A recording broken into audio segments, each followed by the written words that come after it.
Hi, I'm E.G. Lewis and welcome back to Noctural Reviews, and today I'm doing a tag video, one that I was tagged in a little while back. I've still got some catching up to do.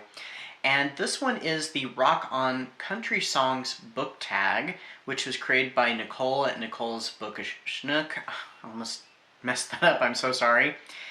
And I was tagged actually by Cliff at Cliff's Dark Gems. Like I said, this was a little while back and I'm getting caught up. I know I'm a little behind on this, so I'm not sure who I'm going to tag. I'll probably just put them down in the description, so please check that out. Always check the description on the videos. You never know what you're going to find. So first off, there's this little bit before the prompts, and there are 11 prompts. Last one's tag people. So it says, here's my original tag, Rock On Country Songs book tag.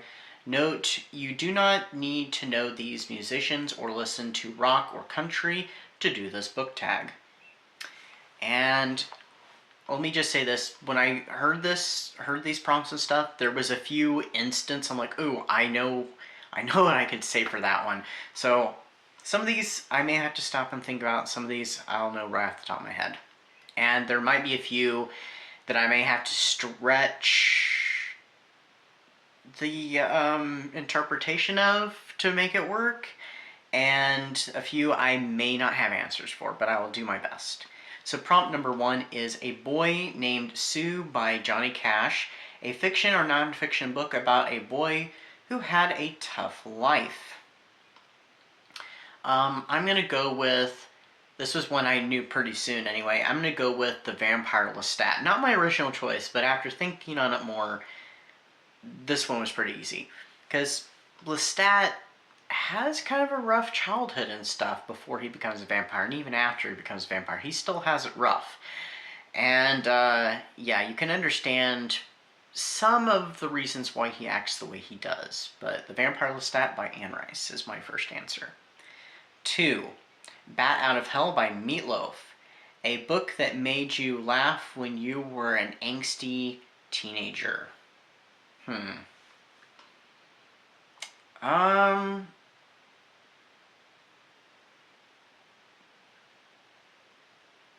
This one's gonna need a little more thought to it. Well, I'm not sure if I was an angsty teenager at the time, and this is one that made me laugh. It's not exactly a book per se. I mean, it's published as a book, so we're gonna, you can read it physically, and that is The Importance of Being Earnest by Oscar Wilde. We read this in, was it my AP class? I can't remember. It's been a while, but I absolutely love that play.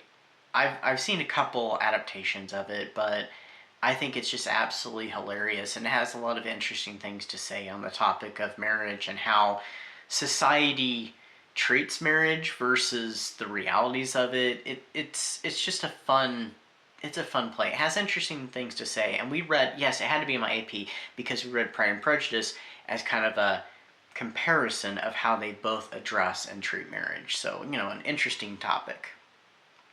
Number 3, Don't Stop by Fleetwood Mac, a fiction or nonfiction book that inspired you to keep going. I'm actually go with my favorite book, and that is Simon versus the Homo sapiens Agenda. This one I have brought up a couple different times. I wish I had read this book in high school. Unfortunately, it didn't come out when I was in high school. It came out much later, and yeah, I loved this book. It's still my favorite. I've read it a couple times, and I'll probably read it a couple more times at some point, but this would have helped me so much as a teen, and I think at the time when I read it, I think it did help me even then.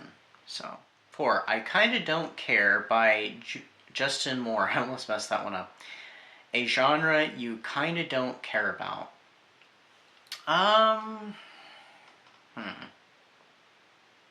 Genre I don't really care about. Usually I would say fantasy, but there are exceptions to that, because I do like gothic fantasy, and I do like some fantasy, like I didn't really enjoy The Hobbit. I like to watch fantasy, not so much read it though. I kind of want to also say westerns, though, because, I mean, I do like Zorro, and I have read some Zorro. Zorro does fit in western, but I don't know how many frontier inspired, see, we're just going great here, inspired books that I really like. So I'm going to go ahead and say that for now. That could always change, but I'm going to go with westerns. 5. We Belong by Pat Benatar? I'm sorry, I know the song, but I am actually unfamiliar with the name of the artist. It's just one of those, you hear the song, you know the song, but you don't actually know who sings it, so I'm sorry for that. Your favorite bookish couple? I had to stop and look up their names because I couldn't remember their names off the top of my head. Well, I could remember one of them, but it's Jason and Nicholas from Don't Scare Me, My Love. If you have not read that book, perfect for autumn vibes, which I know we're getting into summer around this time that this video is coming out. But, you know, keep it in mind. It is not a scary book, but it takes place around Halloween. It has those autumnal vibes, and they're such a cute and sweet and understanding couple. Perfect. Do check it out. All right, 6, Tennessee Whiskey by Chris Stapleton. A book set in or around Tennessee. I honestly have no idea if I have read a book that takes place in or around Tennessee off the top of my head. I feel like I probably do, but I cannot come up with one. I did try to look up books, and all the ones that came up were ones I have not read, so it's just like, I may have to pass on this one, so I'm so sorry, I hate doing that, but I'll have to pass. And we'll be right back after these messages. If you enjoy poetry of the dark, spooky, sometimes light, and oftentimes deep variety, then check out this month's Pax Poetry dedicated to the loving memory of our late friend, Pax Panic. 7, Jolene by Dolly Parton, a book where the plot is about cheating. Alright, this one I'm going to talk about the very least because I don't really want to mention this book, but at this one I do have to bend the rules a little bit because it's really part of subplot, not the actual plot of the book. That is Bluebird's Castle by Anna Biller. So, 8, A Man of Constant Sorrow by the Stanley Brothers. A book about a sad main character. Okay, so this kind of goes back to the first prompt a little bit because this was my initial thought and I thought, no, let's go with the other book. So we're going to slip back over to my original thought, and that was Interview with the Vampire by Anne Rice, because, I mean, if you've read the book, you know Louis is very sad. He's depressed through pretty much so much of the book, and he kind of continues to go through that for several books in the series when he pops up. He never becomes the main character as far as I know in any of the other books. He does have moments where where he is a side character and a secondary character, but he's never the main character again.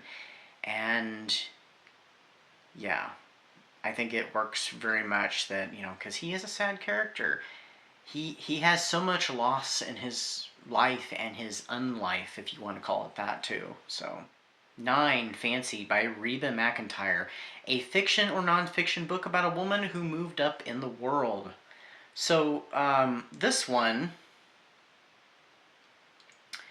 I'm going to have to bend the rules on also because it's a matter of perspective. The book is Hungerstone by Kat Dunn. Love this book, by the way.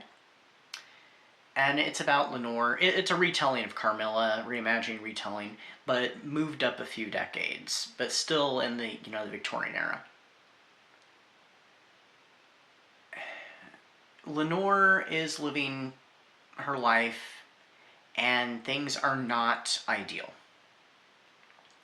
Until a character, Carmilla, comes along and changes things for her, allows her to see things for what they are, and gives her the tools to, my perspective is, move up. That's all I'm going to tell you without spoiling the book. Please check this book out. I absolutely loved it. It's not for everybody, but I loved this novel.